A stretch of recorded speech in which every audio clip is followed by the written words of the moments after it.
Good morning, guys, and welcome back to Dusting Off Warlords, Saga of the Storm, featuring Naram-Sin, one of the first of two chosen warlords that got released once 4th edition dropped. I think he was by far the most underwhelming, or the more underwhelming of the two compared to the Summoner, but that's okay. So, Naram-Sin is a 5th level evil cleric. He is obviously the chosen. His stats are kind of odd. So he's got +5/+0 for his melee strikes. That's kind of par for the course for a cleric. 12 armor class. That's not good. +8 skill and 3 hit points. So he has two traits. The first is your thralls get +1 attack and +1 armor class. That's one thing that he does. Second, while he has 10 or more charges, he gains the fighter class, +5 attack, +5 armor class, +1 hit point, and 2 additional melee strikes with a base attack of +0 whenever he attacks. And the order, once per turn, kill a level X thrall, put X charges on Naram-Sin. So this guy's kind of all over the place. On one hand, he buffs all your thralls, and unfortunately, when the first set dropped, I don't think there wasn't really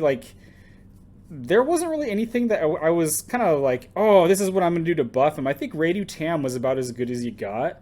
It wasn't until a little bit later that we got some of the extra help that I think he needed. But he's also sitting here kind of itching to get these charges on to get himself up to getting the fighter class and getting those extra stats. He really... maybe not needs, but I mean the armor class bonus in particular, 12. You don't want to be on the front lines with 12 armor class. That's really bad. Although it can be a lot of fun with the right warlords. So he's kind of doing two things here, and these feel like these almost feel like they're pulling you in two different directions, almost two polarly opposite directions. So first, he's just giving you a small buff to your thralls. Now this doesn't have to be a small buff, obviously. I don't think this is a big surprise. When I first saw him, I mean, there's plenty of other cleric warlords who have stats or traits like this for, you know, whatever they want to do in faction. But that's just asking for a Baskerite mark to go on him, and then that's just going to give all your thralls +3 right there, which is a pretty nice bonus to have on at all times. But he's also wanting to kill your thralls to get charges on him, and my experience is 10 is a lot of charges. Like there are a couple scenarios where this can go off turn 1. I've really tried building for that in the past. In this case, we're gonna go for it, but it's not gonna be our primary focus, like not by a long shot. So we're starting Naram-Sin and help get him hulked up. I think is the term most people use. As a side note, I don't think I liked any of the alternate arts for 4th edition. Like, I don't think I liked any of them. I didn't like the nude Niobe. I didn't like the assassin, the slave Leia assassin thing.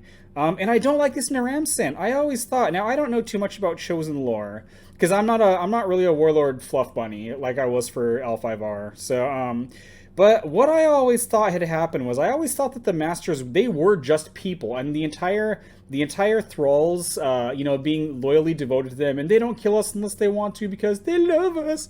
I thought this was just a giant scam they were pulling, but when you look at Naram-Sin's art, the alt art, clearly that's clearly not a person right there. At least it's not a human. At least I don't think it is.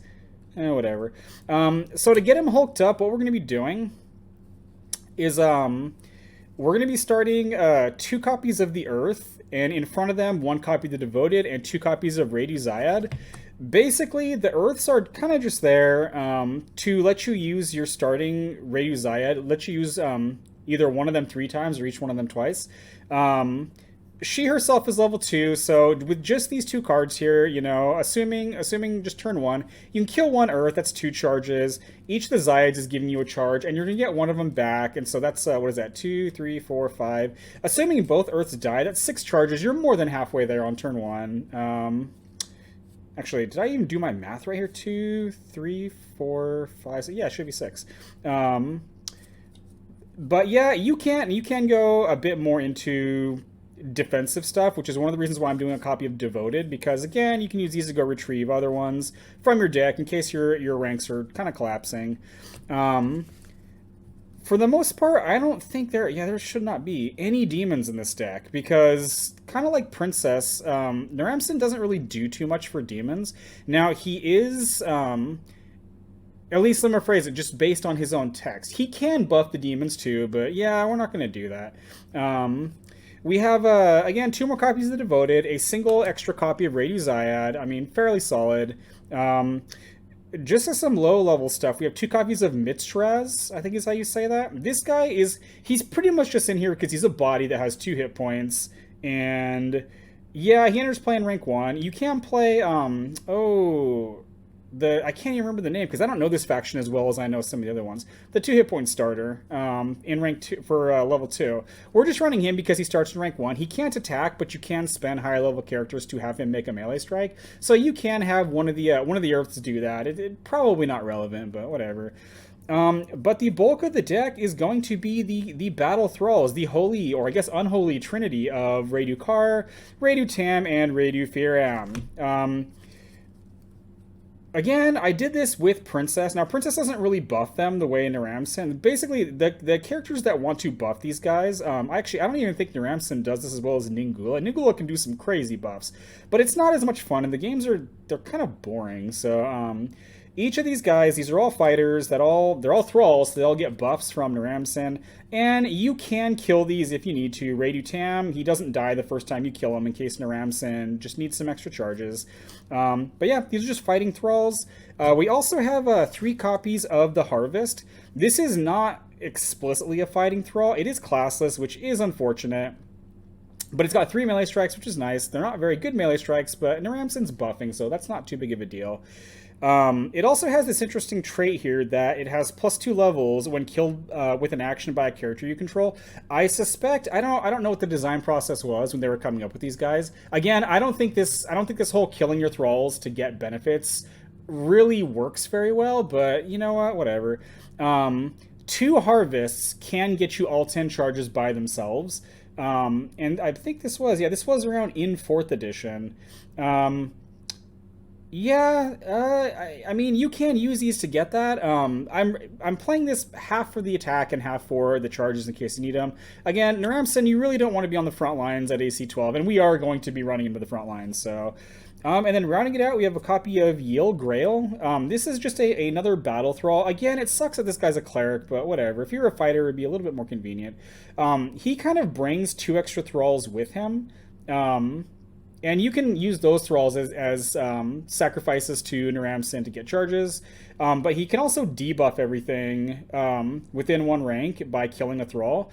I don't know how often I've done that in this deck because you don't really need it because some of your buffs can get pretty big. So, I mean, I guess the skill thing can be kind of nice situationally. And then a copy of Torn Yasar because, of course, we got a copy of Torn Yasar.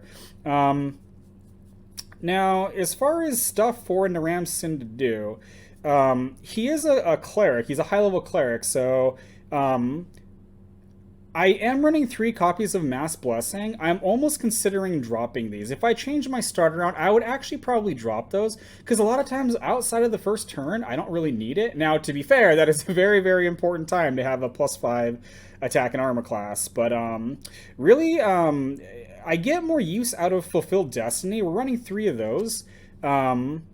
To try to help, 1, keep Naram-Sin alive, and 2, keep some of your fighters alive. You can replace these with Aegis, and the effect, Aegis doesn't reduce all of the wounds. It only reduces it by 2, which is still pretty good. The problem with Aegis is it has to be the character in this rank. Now, that's not a problem once Naram-Sin hits the front, but Naram-Sin does have to hit the front, and he doesn't always do that on turn 1.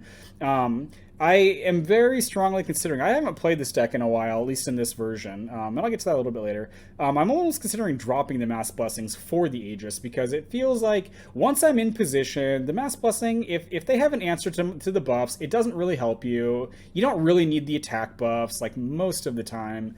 But then, as far as some item stuff for him goes, basically, the thing we're going to be going for here... is pretty much all of his items are going to be buffing the people that are next to him. Got a copy of Sanguine Shield. This gives repost and defend for each wound on this cleric to adjacent characters.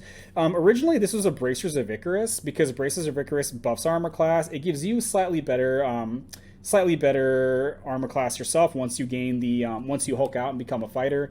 I found the Sanguine Shield. It's kind of interesting because giving Radu Firam defend and repost because he hits so freaking hard.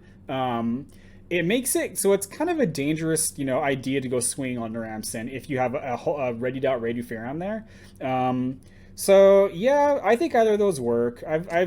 I did. Bracers of Icarus was working. I was just like, you know what? I kind of want my Firams to swing more, so I switched to Sanguine Shield. We had a copy of Brilliant Scales for some more attack and armor class for adjacent characters, Balian's Helm for more armor class for adjacent characters, and Blasphemous Sign for more attack for adjacent characters. This is one of the reasons why, along with the 3 Baskerite marks, a lot of times the Mass Blessing bonus is not super relevant. Really, what it becomes most relevant for is Naram-Sin himself, because he is getting stats from these, but generally speaking, he's buffing characters more than he's buffing himself. So, and then 3 copies of Copus of the Meek, which again, I'm really, really big fan of this weapon. You can give one to Naram-Sin, and if he's got the Baskerite mark on, he's giving your thralls +4 attack. And you can put this on, again, you can put it on your fighting thralls. It's classless, any of them. Even the Cleric can use this. Even the Harvest can equip this if you really want to, which is kind of cool. And this triggers when you die, and this is kind of corner case, I think, but if you really need the charges from the Harvest, and for some reason he's wearing this, he does get to swing before he dies, so that's really cute. As far as some movement goes, so we're running 3 copies of Camel, mostly because it's classless. This is to get both Naram-Sin and some of your fighting thralls up front a little bit quicker than normal. You can replace these with riding horses if you don't have camels, although I think the camel is giving you armor class, and actually the ability to spend this to move to different positions in the rank you're in, it's actually kind of nice here because Naram-Sin is generally speaking giving the people to his left and his right, the adjacent characters, the biggest amount of buffs. So, and then because it's mostly about getting the fighters up front, we got 3 copies of Close Ranks and 3 copies of Achilles Slaughter. Close Ranks, very straightforward. One of your characters in a rank in front of this fighter dies. You move forward. In this case, you might be triggering this. They might be triggering this. Achilles Slaughter is actually, I think, kind of interesting due to the interaction this has with Radu Firam and or Radu Tam playing this and a Radu Car kind of hanging around. So Achilles Slaughter kills one of your characters in each rank in the army in front of the fighter, and Radu Car has the react before one of your thralls is killed by a character you control and move Car forward 1 rank. So if Firam or Tam is using this, Radu Car basically gets to copy the effect without killing anybody, which is kind of an interesting way to just shove 2 characters forward really fast.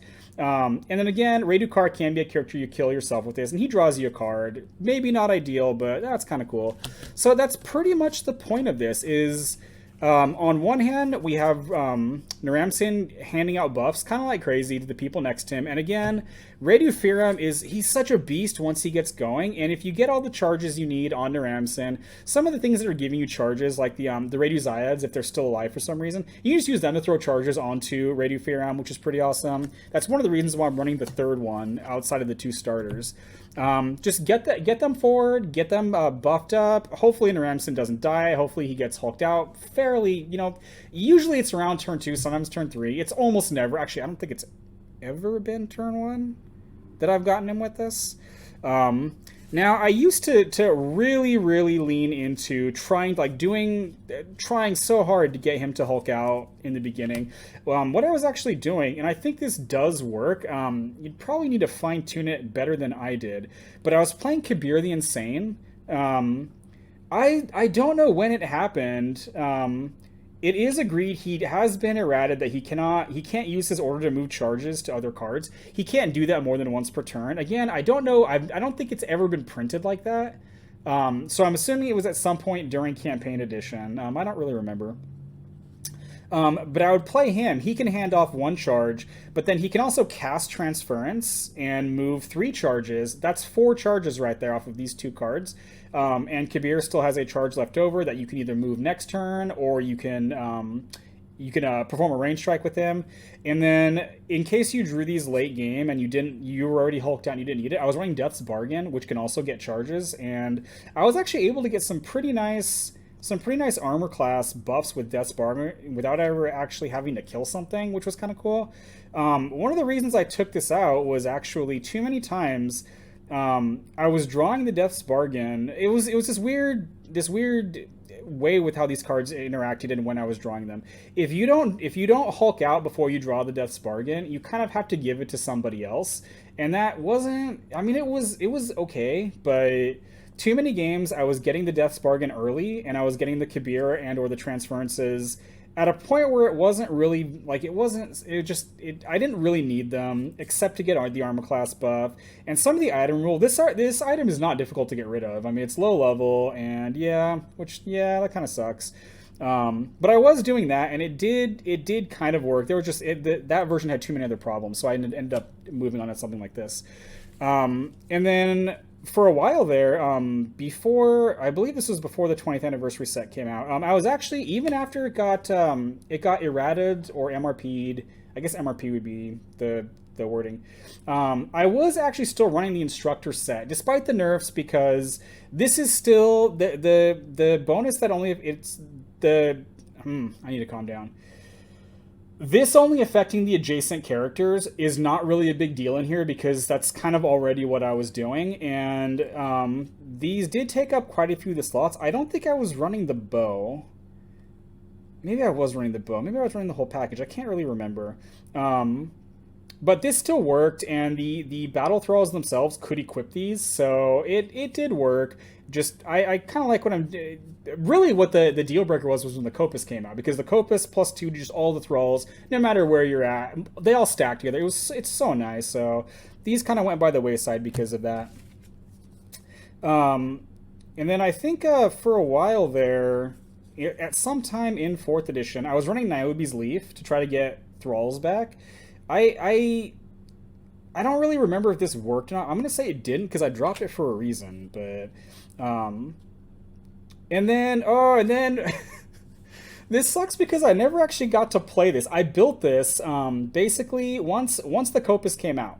The original build I had, because the Copus, I don't know why, and this is probably not an accurate statement, but with just how casual our meta is, you could play some really silly things, and they still work sometimes. When the Copus came out, it felt like it was the final piece to a way to build Naram-Sin that had been missing. Just that +2 attack, again, if Naram-Sin is holding a Baskerite mark and he's got a Copus, the attack bonus he's giving out is like, I think it's like +9 or something like that.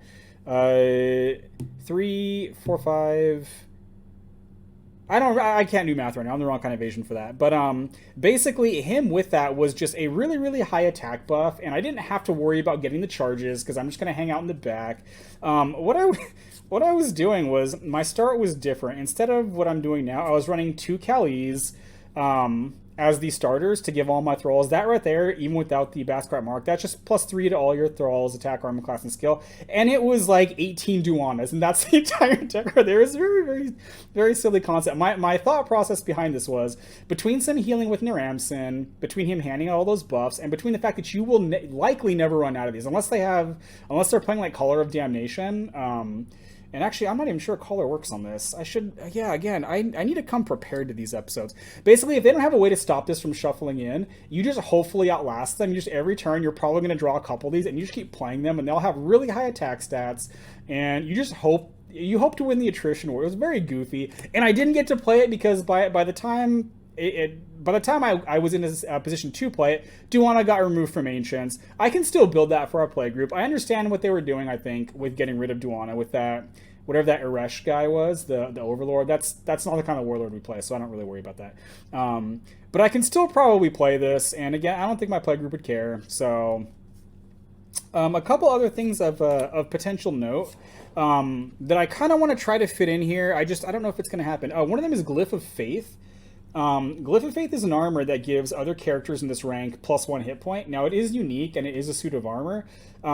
If this cleric has no other classes and no subclass, Glyph of Faith loses the armor trait. Now, if I'm reading the rules correctly, and if I understand, and I did look this up, and I think I'm correct about this, if you get the Glyph of Faith on before you Hulk out, before you become a fighter, if you have both the Glyph of Fate and Brilliant Scales? I think it's Brilliant Scales.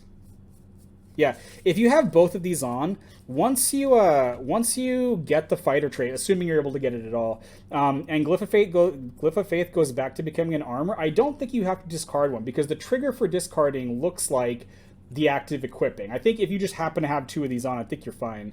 But I do want to try to get that back in at some point because that +1 hit point, that seems like that could be pretty good. Another thing to look at potentially would be commanding presence because you can pretty reliably get some pretty high stats off of that. The only reason I don't, it's kind of the same thing with Death's Bargain where because I was playing it at one point, when I was playing it, too many times I would draw it in a scenario where I can't actually use it, and yeah, it was just yeah. And the final one would be I guess it would be the final one would be Mistress Sanai. This is a way that you can basically ready a chosen, and in on one hand, you can use this to ready like Redufera when he's hulked out, and that's just beautiful when that happens. Like when Princess is readying one, it's great. If you can ready one when he's getting these buffs and is even freaking beefier, oh, that'd be good. But you can also use this as a form of kind of helping get Naram-Sin to the front if you need to. So that's pretty much what I have to say about this. So yeah. Hopefully in a second here I'm going to be joined by another player to give his insights into Naram-Sin. So fingers crossed for that. A few moments later. And I am again joined by Rich Carter. Rich, thank you again for coming on the show. Oh, happy to do it. I don't have anything better to do, we'll say, but nah, I enjoy it. Dust off the cobwebs of my Warlord brain. Yeah. Hopefully we get our new card soon. You know, I'm excited for that. I haven't looked at, like, hardly any of the spoilers. I think, if I'm understanding correctly, a lot of it has been spoiled so far, but I might be doing a co-op with one of my other friends who does videos, so I wanted everything to be kind of genuine. But I liked what I saw so far. Yeah, I've been seeing a few of them, but I have not dug in. But to the matter at hand, we've got Naram-Sin. We have Naram-Sin, yes. I played a little bit more involved when 4th edition dropped, and I hardly ever saw this guy. Everybody else was playing, whatever her name is, Adoradio, whatever, the summoner. I saw quite a bit of her, but I hardly saw any Naram-Sin. Because she was consistent, and Naram-Sin was less so. Yeah, especially, it felt like we didn't really see any of the really good, I mean, this might be skipping ahead a little bit, but I didn't really play too much towards the hulking out to become a fighter, and some of the fighting thralls were really, really lackluster at the start of 4th edition. Yeah, they were. I liked them for just like the stack of level 3s that were the 2 hit point meat shields. Yeah. And if they eventually turn around and get their hotness on, then there's something going. But overall, they were designed in such a way as it was always upward pointing to either daemons or your warlord, and the individuals were Yeah, I really think it was, and I talk about this guy probably too much whenever I talk about the Chosen, but it really felt like it wasn't until Redufera came out. Once he came out, because that dude, I have freaking wrecked so many things with that guy, and so like it's kind of hard to even remember back trying to get the thralls to work without him there to just bludgeon things. Even then, all right. So I'll share that thought because it's fresh in my brain. Redu-Faram as your Jata-Sin warlord. I was thinking about that too. It's like he does so much heavy lifting. Yeah, I mean, just his stat block alone. Not even counting what would become the 4th hit point from Sign and the potential to ready him along with just every other ready tech you have. Again, I don't know if it's good or not, but it seemed like it was kind of a cool option. No, I would explore it. But what we've got is the original Hulk out version. So you did send me a couple deck lists of things you were going to be talking about, and so both of the first two, these were doubles. Now I believe we did cover this a little bit in one of the last times I had you on. I have no experience playing doubles. I've played a couple, team games and group games, but not really the kind of.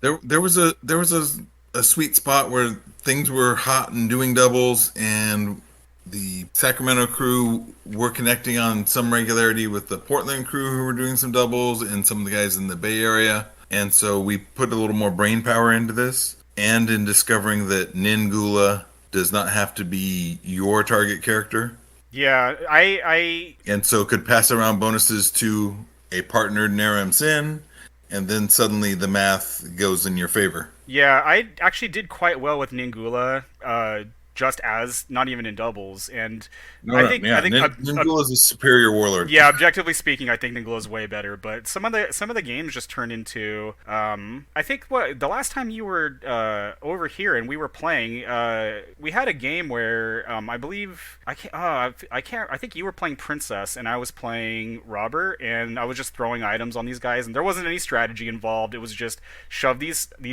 guys forward with high stats and like, can you kill these? And a lot of my Ningula games kind of turned into the same thing, and they weren't particularly enjoyable for either of us because it's like, I'm just gonna give this, this giant buff. And since we were, playing ancients, we also had we had the extra +5 that you could use with doing the Cardinal's Blessing. Cardinal's Blessings. Yeah, and it's like, it was good, but it wasn't particularly engaging in any way. So Yeah, just it's meatballs versus meatballs. Yeah. And if everyone cranks their stats up all the way, then it just becomes, well, let's say the Yu-Gi-Oh effect. Well, I've got a +15. Well, that's great because I have a similar bonus on my AC, so we're back to rolling normal numbers. yeah.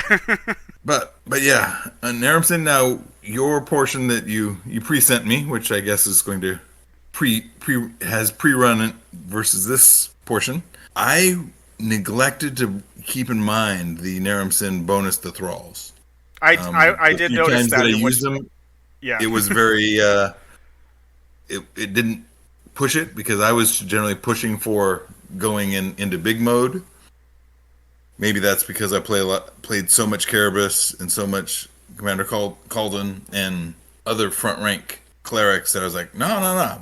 My goal here is to have big stats, use divine guidance, apply big stats. But to doubling down on the +1 to all thralls, that seems. I mean, the first part is you got, it's kind of a pittance. It's not as good as like the Free Kingdom's Beastmaster gives to all your lycanthropes. Yeah. Of all the abilities that work like that, I think it might be the weakest one. I mean, I think there's arguments that maybe Schoenguard's is worse because it's just attack, but I think the Gargoyles generally are a little bit better, and you're dwarves, so you're tankier. Well, and the design, we'll say, philosophy behind all the thralls was that they were temporary anyway, so stacking bonuses on effectively temporary dudes was not. That's a good point. Yeah, I think it's not necessarily a formula for winning. I think one of the reasons why I was really trying to focus on buffing the thralls, especially the thralls next to me, was because I was having so much difficulty getting Naram-Sin hulked out in time for it to matter. But when I'm looking at what you're talking about for doubles here, I mean, I'm assuming again, not to try to get too far ahead of myself here, but your starts seem to consistently be 3 Radu Zyad, but I'm assuming your Ningula partner is also running those. So yes. That's 6 charges right there. You're more than halfway there, and that doesn't even require you to do anything except watch your guys get killed. Yeah, and then since we were both running Shantas, who could target a different target not herself, and give a +1 level to. So both Ningula's Shantas choose one of Naram-Sin's Shantas to get +2 levels, and then you use your other one on yourself to use another +1 level. So your Shanta's now at 5. So you're there with charges to spare, yeah. Yeah, we were reliably there. I think what's also kind of interesting about this too is if I'm understanding correctly, because I think what you said in doubles is you alternate, say there's player A and B are on a team, and then players C and D are on a team. It's player A takes a turn or takes an action, then player C takes an action on the other team, then to player B. Yep. And so it's almost like with starting these Radu Zyads, it's almost like if they want to try to stop you some way from getting your Shantas to go off, they kind of have to play into what you want to do anyway by killing your Radu Zyads to get to the Shantas, unless they have some way of shooting her. It's like, yeah, that also kind of figures into some of regular doubles play, is being able to do things essentially on your off turn. So like Amatria Tansix are really exciting, really a good choice in those. Anything where you're like, okay, even if they come 2-on-1 against one person, you go, okay, you're a dwarf player. I'm not going to worry about you because it's going to take a couple turns before your guys are actually going to attack me. So we'll choose your partner and we'll go 2-on-1 and put him on his head, and then we get to play 2-on-1 against the dwarf. So anytime you can generate resources off of them doing what they're supposed to be doing, killing you, which is also one of the things that always snagged me with the Chosen, even to begin with. It's like, okay, the premise of my faction plan is to kill my dudes, and you as my opponent also have a plan to kill my dudes. Yeah. So Yeah. it doesn't look good for me. Yeah, I see the thing is I would be okay with that as a design concept if I got more, the effects I was getting were better. But for the most part it doesn't seem like trying to do all that, like Yeah, kind of if propelling their win condition, for them by killing my own guys, and the effects I'm getting out of it are like, this is okay, but this really needed to like really wow me, and it didn't really feel like too much of it did that. the other they could have gone with is making it more of a hard choice. So making the thralls essentially beefier characters, so that making the decision to kill them to get a benefit is a harder decision for me than, hey, this is another 0-10 thrall with a react when you kill him with your own guy.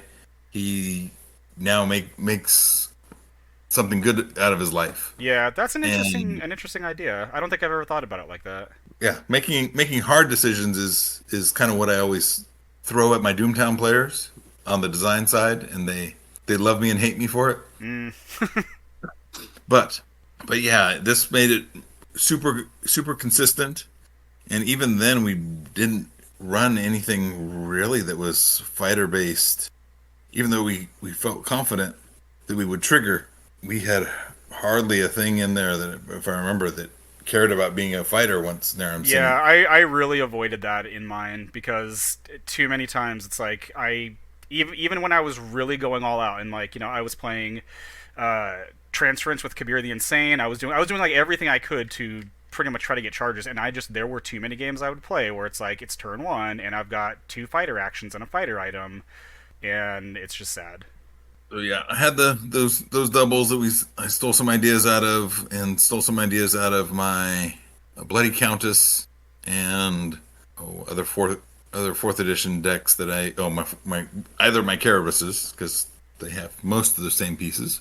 They use a lot of fighter items, and my Niobe front ranker had some elements to hopefully draw from. But those were all 4th edition decks, so they didn't have a lot of cool open trickery. Yeah. And that was the other from our doubles. We were leaning heavy into the Niobe's Leaf. I know you mentioned it in your deal. And I quite like that card, but with what I was doing with Naram-Sin, eventually when the Copus came out, Copus was, I freaking got so much use out of the Copus. And that you can keep it safe in the back rank and just continue to add in, put it safe in the back rank on a different character and add in something. I mean, whoever designed Princess and the Chosen stuff for that 20th anniversary set, it just, so many of my Chosen decks. Well, the only one I really like to play these days is Princess, just because she's so awesome. But I mean, the Copus, again, it's great on a support person sitting in the back. It's great on a fighting thrall that you're setting to the front. Like, what isn't it good on? I will take a little bit of the glory and the blame on that one. I was part of that crew, but okay, well, I need to send you a pizza then, because no, good stuff. And the Princess was just really a approach of all these thralls that do something when I kill them. What if they just triggered anyway? And so no, I think I mentioned this possibly in my Princess video. Just that one line of text, just it turns the entire faction around, in my opinion, in like the best possible way. Well, at least for the thralls portion, they can't do much with daemons, but but I don't like the demons anyway. They're dumb. I didn't like them. They're big balls of anger. I think I definitely saw more then again because people were playing the summoner instead of thrall stuff, but just they were never my cup of tea. They just felt like I don't know. They just kind of felt like monsters to me. Pretty much. I mean, yeah.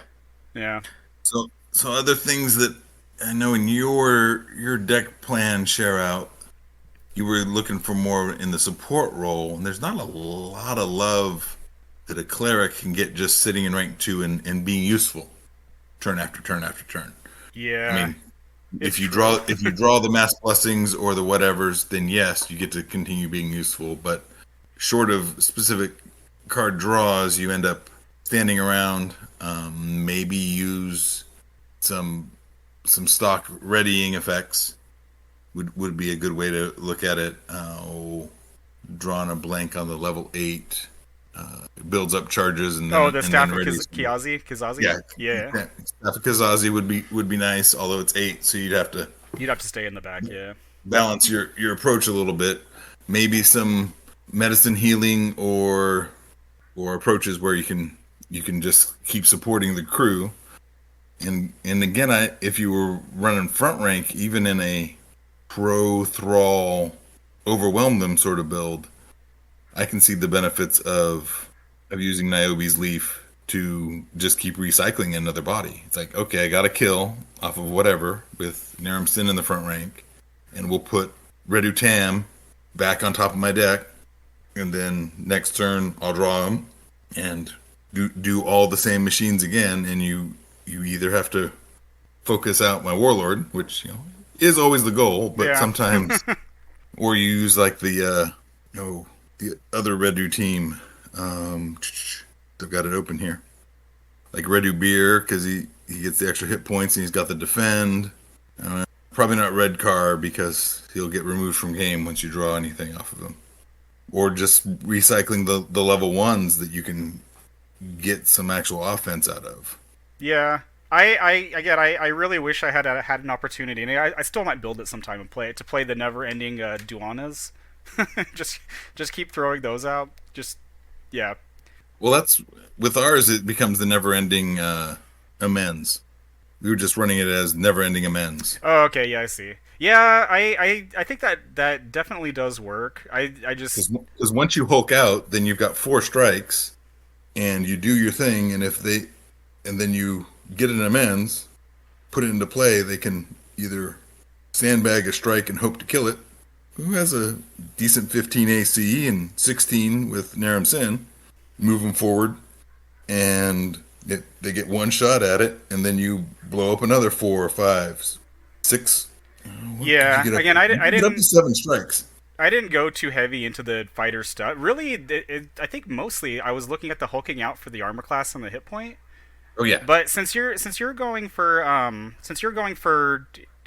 bit more chips in onto the using fighter stuff, what do you think about commanding presence with Naram-Sin? Because that you can those numbers should be very robust, Yeah. and it forces your opponent to do all their chip damage in on thralls. So Yeah. basically turns all your thralls into ablative hit points because they want to kill the thrall to remove one of your AC, or they ignore it, and you've got a and yeah, good luck hitting me. yeah. I could see that. Again, you got to Hulk out before you can put it on. Yeah. Yeah, or if you're, my general, swing better, swing better, swing better kind of approach is you give a Havatlon stance plus a Blessed Bangle, and Oh, now you're at, do all the swings. Yeah. yeah, now you're at 6 strikes, and maybe the numbers are a little less, but you've got that base plus, and you're cleric, so mass blessings or quick strengths or whatever are at your disposal Yeah. for all the armor class or all the attack bonus you need. Interesting. Yeah, I'm looking at what you sent me here. I don't know if you have too much more to say on the actual doubles thing. Again, that's very much not my battlefield. I can move on from that. Yeah, one of the things I was curious about when I got to the Ancients version was the Kabir the Insane, but no transference.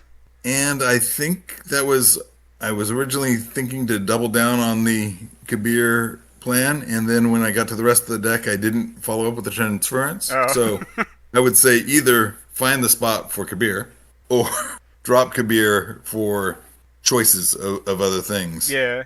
No, I think he works, and again, I was doing that for a time, especially combined with Hero's Gambit, the armor, just in case I don't need the charges. But it was just, again, I don't know what it was about Naram-Sin specifically, but most of the builds I tried to do with him, they just had huge consistency issues. I was always drawing the wrong things at the wrong time. I tried to include a little bit more card draw to try to make it a little bit more consistent, but then I was kind of, I guess, almost running out of steam for things, and so it's like Well, I would. and unfortunately, your card draw is sourced in the wrong spot. Yes, It's generally sourced off yes. of clerics. Sorry, it's sourced off of wizards. Whether you would look at doing a I call forth valor or something to push harvest or something out faster, and you don't have wizards that fit your role and that fit the plan. Yeah, it's like I'm adding pieces that don't do anything but try to help me find other pieces, and Yeah, it I just was even it looking. wasn't working out for me. I was even looking at finding wizards to fit in to do severed of flesh. Huh. Is it flesh? Yeah, the recursion. Yeah. Yeah, you could play. So that you could kill and then get back and make the party keep going. But it did not. Yeah, I can see that having again just it's so many weird issues about the chosen because any I don't believe again maybe I'm wrong here. I don't know of any chosen necromancers outside of that multi-class one, and I don't believe she is high enough level, correct, to cast Severed of Flesh. Yeah, I wouldn't even worry about the necromancer part because you just want it to return to play in the same spot. So you could get 5 charges off of somebody I guess that's true. and they resurrect in rank 3 and you're with 1 hit point and spent and you're fine with that because your next turn plans on killing him again. Or that could be a nice feed off of some of the second tier thralls that came along that gave your warlord the ability to kill them, so they would. Oh, so you could take they advantage got of it you. twice. Yeah, Seems but what is it that kids say these days? Seems sus. suboptimal seems like perform a strike with extra steps. Yeah, I don't know. I'm not saying it can't be done, and I watch some online games. Like I try to catch Krizavac streams when he does them, and like a lot of the stuff that I see them playing, like it's clear that we are in different worlds. So I'm not saying that you. I have felt that way at a couple of different Gen Con events. Like, something I thought, never mind. I'm gonna stand here and hold on tight because you're gonna do things to me. Yeah, and it's like I'm wondering again what they would do with someone like Naram-Sin or just any of these because I don't know about you, I don't really think Naram-Sin's very good. I mean, maybe I'm in the wrong about that, but it's like I'm wondering, the people who actually know what they're talking about, like what would they do with this guy? I should probably check that, but It's a struggle because your stock form is a cleric, which does not come with actions to get you to the front and a pittance in terms of horses to get you to the front, and you have to eliminate at least 2, usually more, of your own characters in order to get your charges, which only give you extra stats. I mean, they may have some intermediate effects for like Redukar. If you kill him, you get to draw a you card. get the card, yeah. But beyond that, you don't get a lot of return on that investment. And characters are a key investment in a Warlord deck. So Yeah, just to slightly backtrack a little bit too, going back to what you were saying about movement, one of the biggest issues I had with Naram-Sin was I do want to try to get into the front fairly quickly, and I can't. But I'm also trying to get fighters up to the front quickly, so it's like I almost have to put myself using things like riding horse or camel, which they work, but it's not a chariot, it's not a griffin of Messir, and they're a little lackluster. They're not yeah. letting any extra punch. And it's like, but if I run cleric steeds that are a little bit better, I mean, once Naram-Sin's at the front, if the steeds don't really do a whole lot, and then the cleric steeds aren't any better.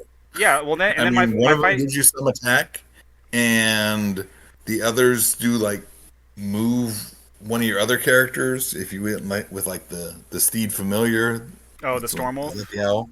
Yeah. But regardless, you don't get a whole. There's not a lot of cleric steeds, and they don't do a lot. Yeah.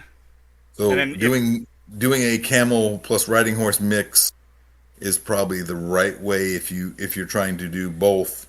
Yeah, Naram-Sin does beatings and the Redu team do beatings. Then yeah. that's the Well, because the issue is if I don't do that again, how are the fighting thralls moving forward? I don't want to spend stun. Like feels like it's going to take a little bit too long. So it's like, what other choices do I have except these somewhat questionable classless steeds. I think Camel's still pretty good, but You could go a spend stun route and use some cleric unstunning.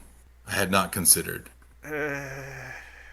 It's not great. I mean, and you're not getting major benefits like you would from level fours that and level fives that you stun drop and milk unstunning for two and three ranks worth of bonuses. You're only effectively turning an unstun effect into a charge, yeah.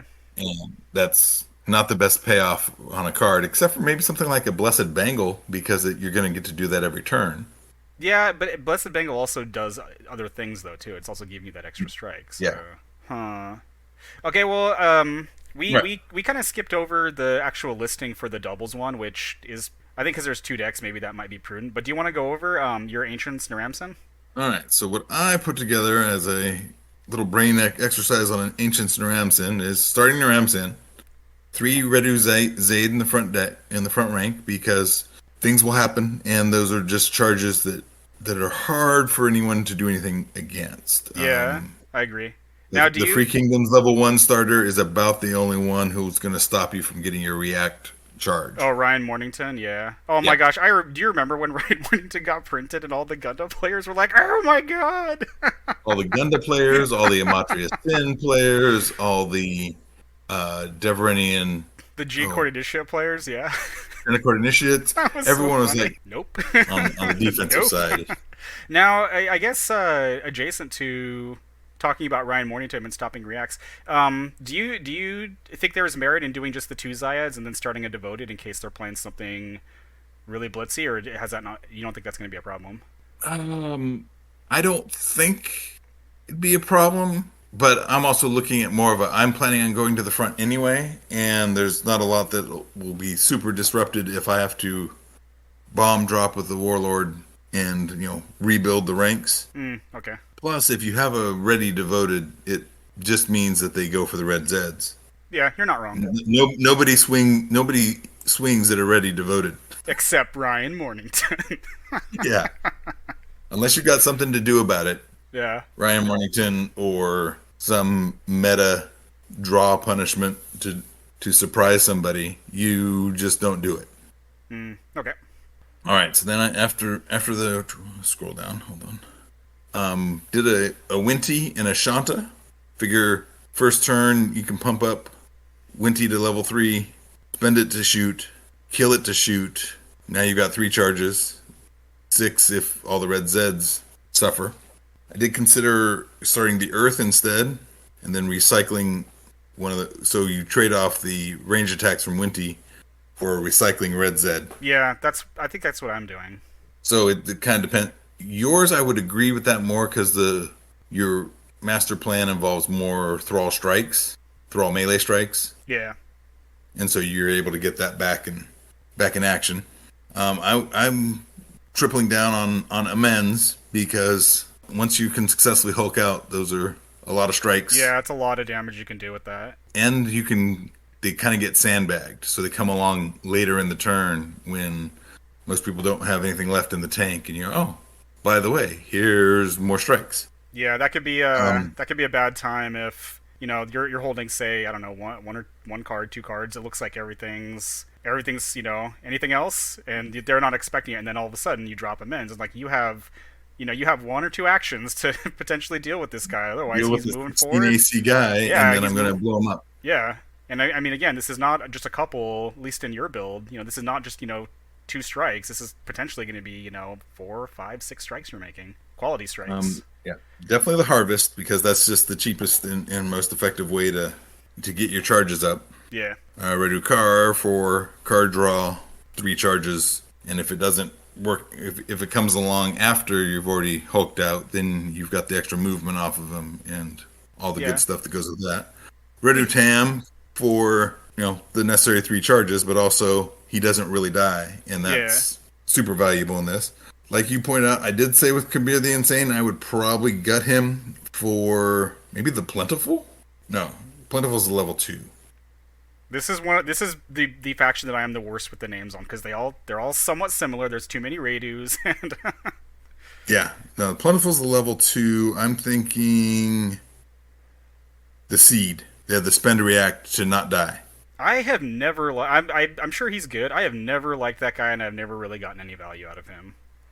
I would say Granted, so I'm this not good at this this would, game, but well, I would say this would be the sort of deck that has gives you that value because you'll do whatever you're doing with the rest of your thralls. Then you'll play the Seed without any expectations of recovering them, and you'll kill him where he lands, so in the third rank, and he'll do his spend and stun, and then he's still there. So then you did not expend that character resource in quite the same way. But he's stunned, and so it's going to be turns until he does anything more for you in your life, unless you've already gotten the Blessed Bangle. But that only does to an adjacent character, so that extra struggles. Yeah, so yeah, the Kabir the Insane.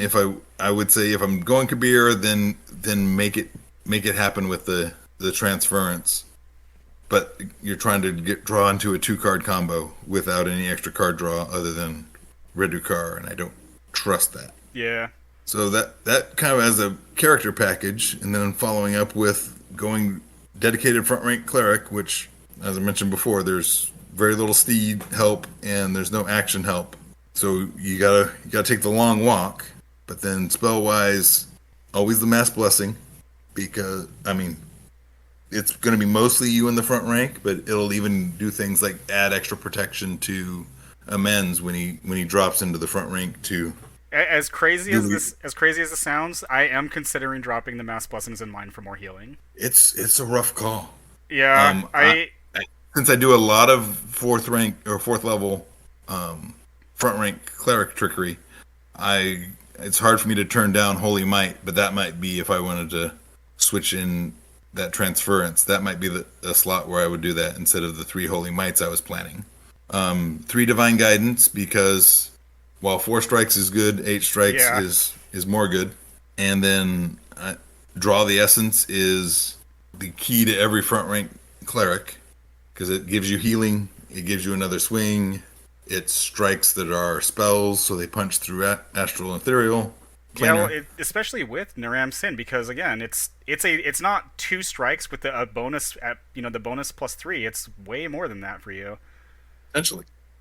I don't do a whole lot of 5th level front rank clerics, so I forgot. So I forgot how good this one was, but I ended up adding in Acts of Faith because it sticks around and plays on the React slot. Yeah. No, I'm a fan of Acts of Faith. I think I play Chosen more, only because not too many of my clerics go to the front. But I think in this case, since you're going to be there, yeah, definitely. And Chosen's rough because particularly if you don't have a reliable way to have 2 different alignments of cleric, Yeah, then that is true. Chosen's a tough call. It could have been. I was digging into some of the actions that are both cleric actions and fighter actions, and they really did not do the right justice. So stuff like divine intercession, and there was some of the stuff from like Dragon's Fury that worked for both classes. Didn't really shine in I am the fighter and the cleric Ah, I sort of see. build. Then I went into items. Now, often I get some tanky stats out of my 2 class characters, throwing on a lot of 1/1 bonuses here and there, and it can go one. It can kind of be hard. Okay, definitely be harder for a strict cleric, and that's kind of you have to plan on. Yeah. Weapon wise, if you don't want to go with Niobe's Leaf for recycling amends, then you gotta look at something for power attack, and Troa's Pawn is the choice there. There's not a whole lot of extra exciting cleric weapons. I parsed through the mess of them, and I was not impressed. Yeah, well, I think it still works, especially if you're not doing this, but especially even after the errata to it because it's classless. Again, if you're playing multiple copies for consistency, you can throw it on the thralls, Yeah, you can on the throw it on fighting the thralls. thralls. Yeah, and it's good for you, and just that the occasional get a power attack hit on, and you're a cleric with a base 8 skill, so that's not ever going to be bad. Cleric armors are lit. I'm an idiot. That's the wrong cleric armor. I put Blackstone Spaulders on here at a +3, and I'm going to say that is 110% wrong. Well, you can. I was assuming that was there because of the back rank thing, in case you were trying to support people. But you can do, what is it? Cloak of Protection. The treasure gives you +4. No. How I missed this? Oh, because I must have been looking 4th edition stuff. That should be Signon's armor times as many copies as you can shove in there. You're a 12 AC base, being able to say no to any and all range strikes is priceless. And some opponents are going to basically have a power scoop at that moment. I don't know if you saw this. Like, this was like, I think, over a year ago. I had that question about Fire Odom with Zoltan Bloodletter, and okay. I can see where the question comes from, because Fire Odom says 2 ranks, does not say it's making a range strike.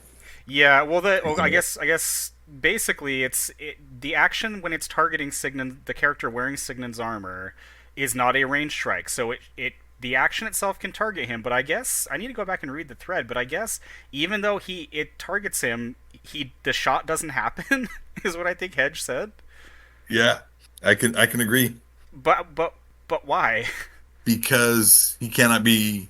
Oh, come on! I just. It's not really relevant. I'm almost certainly going to remove this part. It was one of those things where I'm like, okay, if when I am targeting him with the action, it is not a range strike, and so by the time it goes to make the range strike, I've already skipped the targeting phase. So why would the shot not happen? Because if it's not okay, I get you. Because it's not a question of he cannot be range striked. He cannot be targeted by. Yeah, it was just really weird. I didn't want to get involved because some people were getting. It seemed like there was some people were getting very animated about it. So I'm like, yeah, I'm not going to touch this anymore. But yeah, Signon's armor should be the choice there. Yeah, I agree. It does so much for you and makes so many of people's desperate plans or people's master plans fall apart. Helm. If you're confident that you can go fighter, I'd say Bruntor's Helm. Helm of Vision is a hefty armor class and skill boost. Not that you're using skills for anything exciting, but choices to be made. I'm generally in love with Xanten's Ward as a shield. I mean, that it will give you your second instructor set if you're going Troya's Pawn, so now your neighbors start to do more exciting things. But it's also that riposte, and you have a hefty skill, which I know I just trash talked using skill a moment ago, but and it's another attack bonus. It's a nickel and dime AC bonus, but it's that riposte because they're going to start making desperate swings, just trying to knock you down, and you go, okay, fine, I'll return the favor. Yeah, well, I mean, you could again, maybe this is potentially too many pieces, but I don't think this is an uncommon scenario. If you're running Acts of Faith and you haven't used your power attack yet, if they try to swing on you, the riposte could kill them. Well, because it's a react, if you're using Acts of Faith, you can be ready and standing there and they swing and go, that's interesting from, I don't know, choose a 2-hit point chunky Nothrog. And you go, fine, I'm going to Acts of Faith, riposte, succeed on the check, play Acts of Faith, kill that guy for deigning to thump at me. Now it's my action, and I've got these 3, 4, 5 swings that I'm ready to unleash, and they're all going to tingle just a little bit more. Yeah, nice. Steed, it's hard. You can't really beat the camel. Nothing in that first section that really screams for readying an item. I think you could ready the Bangles if you had stunned characters to deal with. You could ready Niobe's Leaf if you had another strike to generate from somewhere. Riposte. Yeah. Previously mentioned. Familiar. In several of my decks in 4th edition, I was running the Earth Mephit and Shield of Stone or something to that effect. Shield that performed an Earth action, so then I would trigger the Earth Mephit on top of that and get all the bennies. But if you were running fighter items, you could stack a Nodwick in there to go pick your stuff up later. Sandbag your Nodwick for after things, and once you've turned fighter, go, okay, now I'm going to get my Havitlon Stance, and I'm going to get my I could, if I was doing that, I would comfortably throw in a common blade. That thing does so much work. I think if you were gonna go Nodwick and you're counting on the fighter thing too, and you're going frontline, I'm a really big fan of Nodwick with improvised shield, especially if you're able to get your defensive stats up enough that they are missing you on a fairly regular basis. So just getting a little bit Yep. of extra defensive healing, I found, it's been situationally useful. Now, I did throw a notion on here to you possibly go with the War Eagle for more strike generation, but that was a key from my that was a Ningula deck that really keyed off of the War Eagle. That was a bad deck idea that I ran for quite a while. It was called Death Parrot Death Parrot. because Fervor lets a Cantor react into a extra Oh plus my 4 with gosh. additional wound. And if you were doing it, this was all in fourth edition, so you could do this even more exciting in Ancients with Acts of Faith. And I even threw, what was it, the Potion of Strength, which a character in this rank can use. And the War Eagle is a character for that brief moment in time that needs to guzzle that thing down. So yeah, it ran to the front. It's a War Eagle strike, Quick Strength the War Eagle, Fervor the War Eagle. That has got to be like the most glorious way to die right there. I thought it was fine. Then this bird came out of nowhere.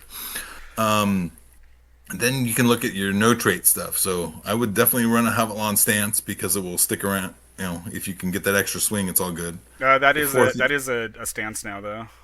Yeah. So it'd be a trade off of one versus the other. Belt of Heroes for another nickel and dime and some more skill. Dalen's Eye, the fourth edition one, you can now target yourself if you happen to be a fighter and a cleric. And it bonus goes away only when you choose to unspend it or ready it. Yeah. Again, a symbol of Caribus, but some of these I might shy away from if I couldn't find more ways to weaponize skill. If you're able to get your attack bonus up there, which shouldn't be a problem. Zephyr Armor is another free hit point. Yeah. Healing Potion, Poultice Sack, Medicine Kit are for those. I'm a tank, but sometimes people get lucky. Oh, I guess you could instead of I'd mentioned improvised shield. You can just use the poultice sack instead. There you go. It's not at react speed, Yeah. but I mean, You shouldn't be suffering 4 wounds at once. yeah. And if you do, And, you have the healing potion. Possibly Scribe with like the Analystem Venom or Atlas of Vision, so that some of your key pieces can sit there and build up for later. Whether that's you Scribe a Draw the Essence because you're already using one this turn, or an Axe of Faith. I was gonna say in the early game while you're waiting for the 2 hit point guys to come strolling down. yeah, specifically Acts of Faith, because that could also, especially if you get your repost action going on, just Intimidation yeah, and having them deterrence. see it. I mean, it's not necessarily. It's one of those mind things where people will go, huh? You're saying to someone who through campaign ran Varsinia Scar attaching Divine Barrier and Backstab and just saying, just so you know, this is waiting for you. That's pretty funny, actually. Oh, it's very effective. Yeah, so that's kind of the approach that I went. Not sure how well it would work in practice and filling out the right numbers. I did look at some of if you wanted to go slower and do some more level 7 trickery, Loyal Nag would be your best way to, step backwards Yeah. after doing all your trickery. Ring of Savant would give you your Scribe as well as being able to get a second use out of spells. And since some of your spells can pack a hefty wallop. Yeah. The oft-maligned Makono Dejaret gives you a healing every time or once a turn when you're getting your swing on. And once you've converted to fighter, it's another swing. Yeah, you're getting an extra strike with it, yeah. Can't come up with any reasonable ways to strap Rogue into that mix too, but that's okay. Play Uber and go belt the champions. That's Sure. a horrible idea. Sure, there's plenty of time for that. Now, You're just using thralls. I guess one thing that I was kind of curious about is, what do you think his fun factor is? Because I've honestly, your deck is, again, yours is more with Naram-Sin as the hero of the story. Mine, he's there, but I'm mostly trying to make the most out of the thralls, and so, I've got like the Baskerite mark and everything, but Hey, the Baskerite mark is is so good in there. It's hard to argue with it at all. I have actually had quite a lot of fun playing Naram-Sin. Maybe again, not so much in fourth edition, but once he was in Ancients, and again once all the pieces were there, I mean, it's been a lot of fun having my my Redu Firam, and like, what's his attack bonus? It's like 24, and he's hitting for 2 or 3 wounds, and what's his armor class? And it's like, it's also pretty high. And okay, well, I'm just gonna kill Naram-Sin instead. And I'm like, well, that Redu Firam we were just talking about has defend and repost, so Yeah, I've found he's a lot of fun to play. Whether not that he's good, I don't think, but it's been quite enjoyable. yeah. I would also maybe do a little parsing on your alignment versus. I mean, I've got the thing open. I could look at it. Just to possibly look at something like maybe a lift up. No, never mind. Just use embolden. Go up to the front. Go. All right. I've got mass blessings and emboldens, and good luck hitting these guys. I can't come up with any other slick ways to get any movement to get your level threes sliding any faster. Yeah, I do run fighter actions for them. I do close ranks and Achilles Slaughter, along with the classless steeds, the camels. So close ranks, you could always guarantee the trigger, Yeah, it's which is really easy to good. get close ranks to go off. Yeah, I mean you got to guarantee unless you're out of bodies, you have a guaranteed trigger. The only other I'd consider that I would often flip flop or sometimes do a 2 and 2 when I can't make up my mind and three of a movement isn't enough is sudden reversal Yes, I because do you play don't that in have quite a to few fighter move decks into a that just wasn't in position. here. Yeah, you don't have to move into a position that makes it retarget you. It has that similar react speed move. Yeah, I think it's very solid. Just didn't run it in here. I could probably cut the Achilles Slaughter, but Achilles Slaughter is just it is a way to get Firam fully charged with one card and also put him on the front rank with one card. So And it feels right. it feels very the chosen. Now, doing an Achilles slaughter off of playing something like a one of the daemons would feel even more right, but Well, I mean, technically, well, I guess he wouldn't be a he demon when becomes he one. started. He would be a demon by the time he's finished. And yeah, I would also ponder for your build with all the fighter things, maybe even a full complement of 6 common blades. Because oh no, sorry, just you can have more than 3, so you can go any number. But because they're level 2s, so they're going to go on anything, any fighter, and they're going to count other items in the rank. So if your Naram-Sin is already parked in the front and passing out his helm bonus and his other item bonus and other item bonus and other item bonus, the it can problem be the pretty problem I easy have. I'm for sorry. that. I, Go for I it. I'm not saying you're wrong. It comes back to this as a weapon and it's competing with the Copus. Well, I'm saying for your other guys, not necessarily for Naram-Sin. Oh no, my other guys do equip the Copus. I run 3 of that shit, and I give one to Naram-Sin as soon as possible, Okay. and then I Well, start throwing them on the my love for thralls. my love for the common blade comes from crossing into that doing additional wounds. Yeah. No, again, and this is not me harping on Common Blade in any way, but for the Your chosen, it's so hard for me to justify. yours could stand Acts of Faith Yeah, you're right. because because of its speed. You choose when it's the right time, and you go, okay, fine. Redu Tam with his +10 attack, 2 of them is going to need a little bit of extra spice to punch through your line. Yeah, yeah. I think worth considering. Just at the moment, yeah, haven't. Because again, I believe I was running chosen at one point, and I dropped it because I just didn't need it. But there's also, I think, again, like you said, there's a fairly big difference between chosen and the requirements it has, and Acts of Faith coming out of nowhere. Yeah. Like they thought they were safe. With chosen, at least you might see it coming. Like you have an action or a potential Yeah. order to try to do something about it. Acts of Faith, once you start swinging, unless they have some kind of reaction canceling, then yeah, that could be all she wrote. But it's hard out there to be a front rank level 5 cleric. You want so See, much of the card pool, so much of the card pool is resurrect your guys, spend to save some wounds, spend to do bonuses and wounds. I think that my main point of contention And I think generally speaking, you are correct. But some of the ones that stand out, like Niobe, I did great with Niobe on the front lines, and the deck was like it was cheap, effective, and it was fun to play. And I lost with her sometimes, but she was very solid on the front lines. Now, But she's granted, built to be because she pulls guys to the front, so she yeah, generates she's movement amazing. for your beat sticks, I and was she adds in some riposte, so there's no so there's reduced risk, and she even picks up 2 AC when she spends. Yeah, I believe she goes up to I think AC 17 when she spent something like that. I mean, That's I what. have that is one of my fourth edition decks. It's my Niobe with Dunewalker staff. So I run quick strengths so that I can hit with it and then knock you back 2 ranks because she's a druid. Because she's a druid, yeah. And yeah, when you get baseball batted back 2 ranks, it makes variety of fighter decks have issues. Yeah, they get sad.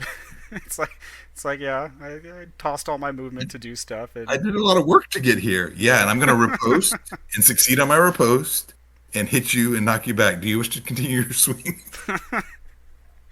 Okay, all right. Not to make this a Niobe gush stream, but any final thoughts on Naram-Sin?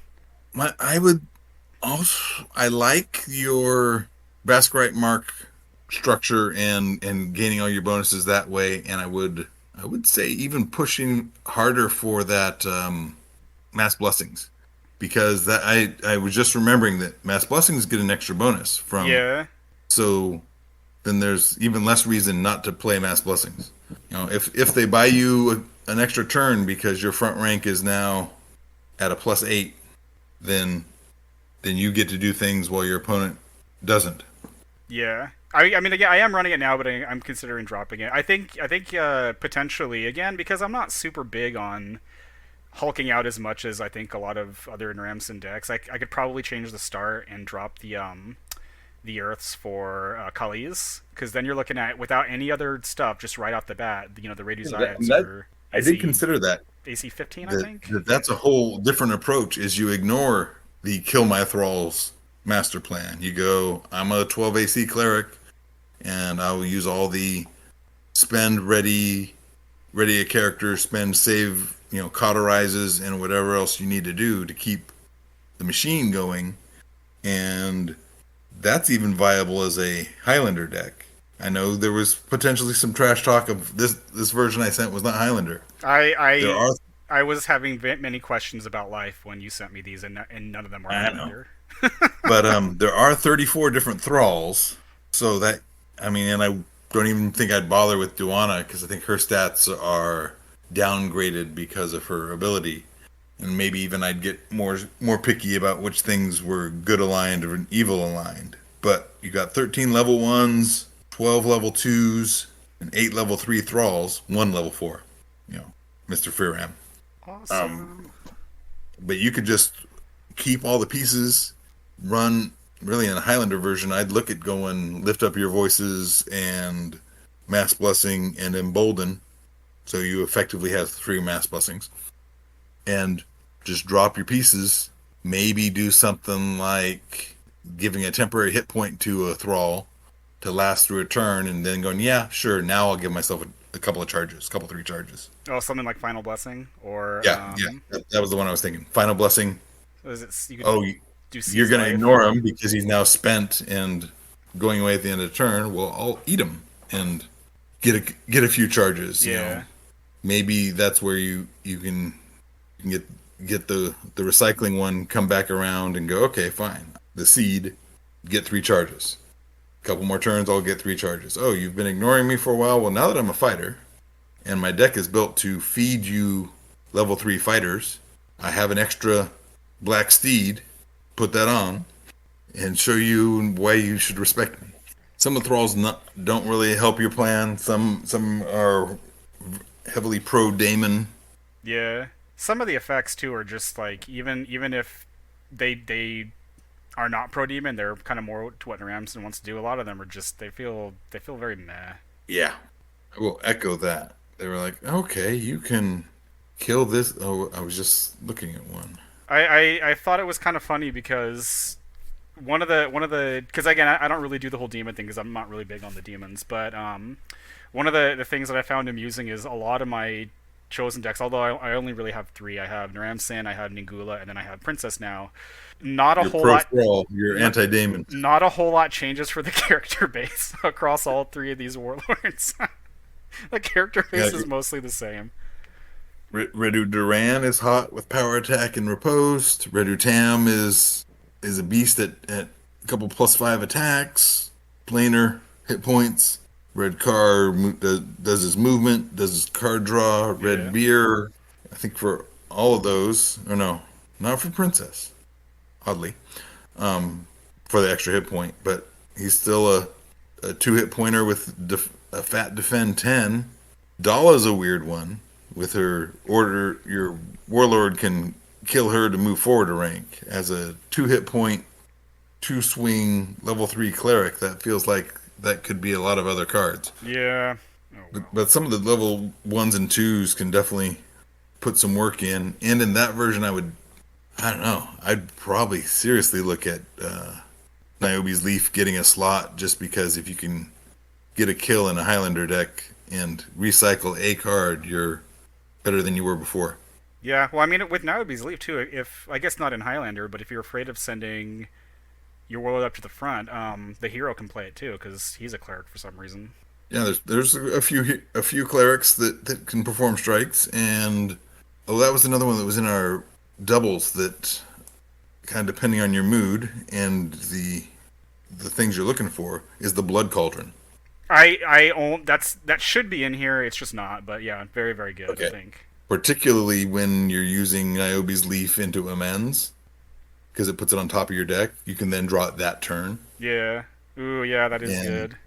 That is, allowed to say, a spicy meatball. Yeah. Like, oh, it's okay. I'll have to deal with it next turn. I say no, or you can meet at the inn or whatever. But having it built in, yeah, some of these thralls are just not great. Yeah, really, what it kind of I don't want to say what it boiled down to for me, but it was like I'm looking at some of these thralls and I'm looking at like some of the freak characters, even just some of the reprints, and I'm like, yeah, I don't know about this. Yeah, the characters themselves don't compete, and so they have to be. So it's all on their react upon being killed, or that you give them an order to kill them to do something more exciting, like the Harem Guard. Like you get your Warlord to kill it and perform a strike instead. So basically turns a Harem Guard into an extra Bear Soul, or, well, that doesn't recycle, but similar. Yeah. An extra strike generator. Britomar, same. If you can kill it with your action, then it's a strike generator, but if it lives, it generates strikes. So, yeah. Chosen occupied an interesting design dynamic of stealing stuff from Deverenians, and they're upward pointed. Everyone supports the Warlord and or daemons, and stealing from elves, and that everyone on the low end is just there to die. Yeah, I'm gonna be honest. I'm thankful that Kingswood Games has not tried to keep the faction going. And part of that is also just that it steals so many mechanic elements that you can't use them elsewhere. Yeah. Some of these could be useful as dynamic elements of even a versatile mercenary character, or in, like I said, in elves, or steals a similar idea for applying to Deverenians in there. Everyone supports the lords and the dukes and the whatnots. Yeah. It just feels like the faction it's too all over the place, and it's too meh. Well, it's self-destructive. Yeah, that's probably when it's working right, it's self-destructive. Well, I think that does just about conclude everything. Wraps everything up. Thank you again for coming on, Rich. Wish I had more inspired insights, or a way to look at it that it felt different or exciting, but because of the limited 4th edition card pool for all the characters, or at least all the in-faction characters. You could do Tornya Scars and whatnot, but there's not a lot that feeds into your master plan. There's not a lot of open Ancients excitement that just says, that is also not an environment that has ever really been pro front rank Cleric.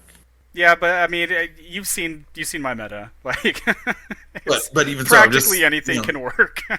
but it's just not a card pool environment that has really given front rank clerics a lot of tools over the years. It just kind of you are says, hey, correct. your role is to sit in rank 3 or rank 2, save guys, ready guys, and throw some stunning spells. And this Naram-Sin doesn't really have that character base to support that as a tool. I mean, doesn't have like some big fourth level hammers to stroll in and do the deed with. It is what it is. Okay, well, yeah. Thank you again, sir. Always. Gotta have to have you on again sometime.